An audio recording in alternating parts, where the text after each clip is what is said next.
The king is back. The king is back. The king is back. So I just want to start off by saying I just picked up some new manga, met some pretty good, cool people at Barnes and Noble, and I just got done reading Revolutionary Girl Athena after the Revolution first volume, and so far I'm liking it. It's giving me some questions that were unanswered in the show. Now, like I said, I've already done a review on both the movie and Revolutionary Girl. I've done a review on Adolescence and Revolutionary Girl Athena. Now, both the movie and the show or the anime, I've already I haven't scored it like too high. Like I scored it about a 4 and a 3, I believe, or a 4 and a 5. Now, I am biased, so I gave this show I think about a 5.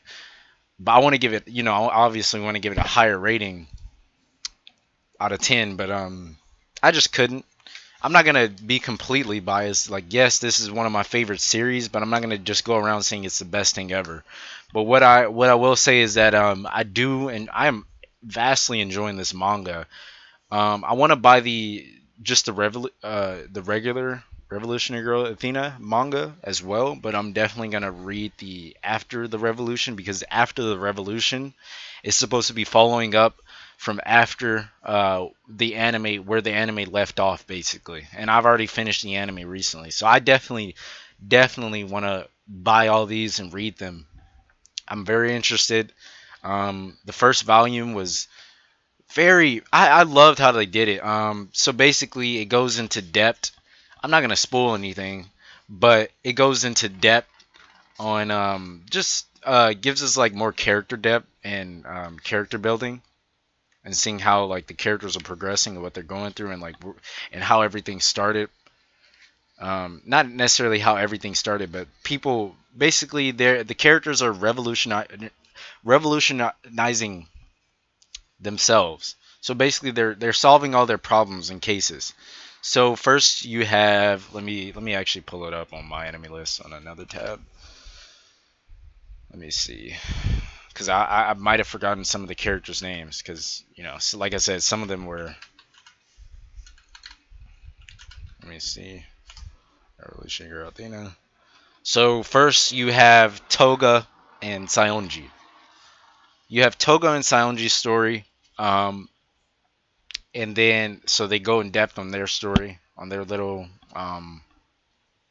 and they have like um I guess like not too much action, but they have like not battles to solve problems, because that's not how problems should always be solved. It's more psychological.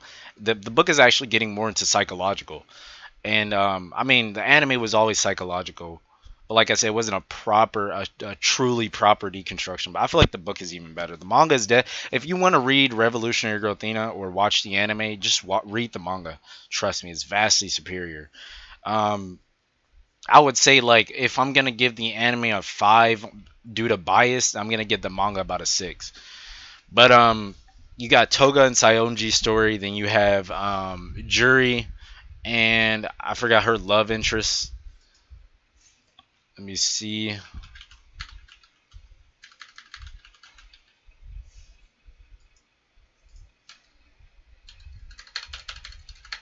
Give me 1 second.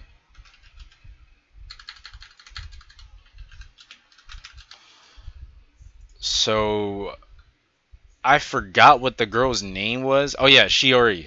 Shiori, right? You got Juri and Shiori, and then you have Mickey and his sister. What is his sister's name? Kozu. So you have Mickey and Kozu, and then you have at the end, it's getting into the more interesting parts, basically, where okay, they gave us these characters and they kind of, I guess, they kind of built upon them, gave them a bit more depth, and then it's getting deeper into this, where it left off. After volume one, you got to read volume two, and I can't wait to purchase volume two. It gets into Uthina's or Utina and Anthe's story, or I like to call her the Rose Bride, because I always forget her name. The name that I actually like, if I don't forget her name, then I'll call her Himemiya because I like that name the best. I don't like Anthe. I don't. It's not that the name is bad. It's just like I feel like her brother has called her that so much, and it's just he's a sick person. But I'm not gonna get into that. I've already said that in my other previous videos. So if you want to go watch my previous Revolutionary Girl Athena videos, they are in my channel and they are up. So yeah, him and Mia and Uthina's story starts in volume 2, I believe. So I can't wait to read that. But I just want to say this book, I loved it. I love it so far, and I'm gonna keep reading it. Now there are like I said, there are some things that bother me, but this like I said, this is supposed to be a psychological deconstruction, so I can see like okay, some things in this story can actually be realistic. Like um, I'm just gonna be straight out and blunt. Or I'm gonna be straight up. Not, yeah. I'm gonna be short with this answer. Incest. Like there's incest between Akio and Himemiya, and then there's incest between uh, Mickey and Kozu. And Mickey, I hope Mickey doesn't support it because I would not. I actually like Mickey as a character. I hope Mickey tries to get his sister right in terms of like in the head. I hope he helps her mentally, and I guess Athena is really the one helping everybody. She's kind of, I don't know if this is true, but she's kind of become like a god of the series. Um, she's supposed to be like or him and Mia's prince, but she's basically helping people solve their problems. But yeah, I do love this story. I do love this story. It's not for everyone. I will say that the anime or even the manga, the anime, but specifically, isn't that good. Now I'm not gonna say the manga is just so much better. Like I've already said, after the revolution, I'm loving this manga, but I'm talking about Revolutionary Girl Athena, like that manga, the manga that is following the anime, not a sequel to the anime. So that manga is not a billion times better because you do have to work with some source material, and I'm pretty sure the anime came first, like it was finishing first before the manga. So what I'm trying to say is it's not too much better, but if you want to read after the revolution or adolescence, it is vastly superior than whatever happened in the show. Um, I love this series. Give it a try. It's not for everyone. It's not amazing. I'm not hyping it up to be amazing. It's just one of my favorite series. So like, there's a difference between a series that I might put high on my list and say, oh, it's a great show that I've watched, or this is my favorite show, right? That's just how I work. Like Gantz is one of my favorite shows, but it's not. I'm not saying that Gantz is fucking well written, like in any way. It's like super well written. It isn't. It isn't well written, but I do love. I feel like Gantz is pretty unique in a way.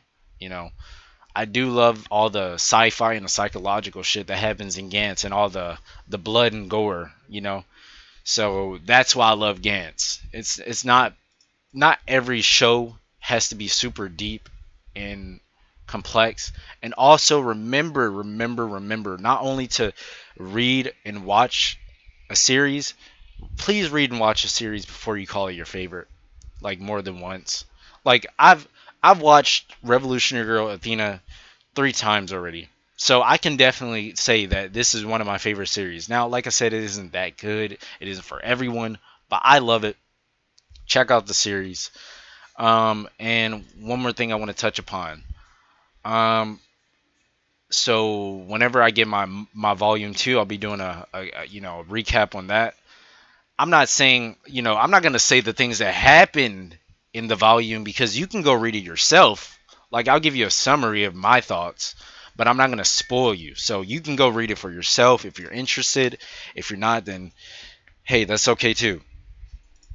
Um, if you guys have any manga recommendations or anime recommendations, I'll let you know if I have or have not watched or read it, so we can have a discussion.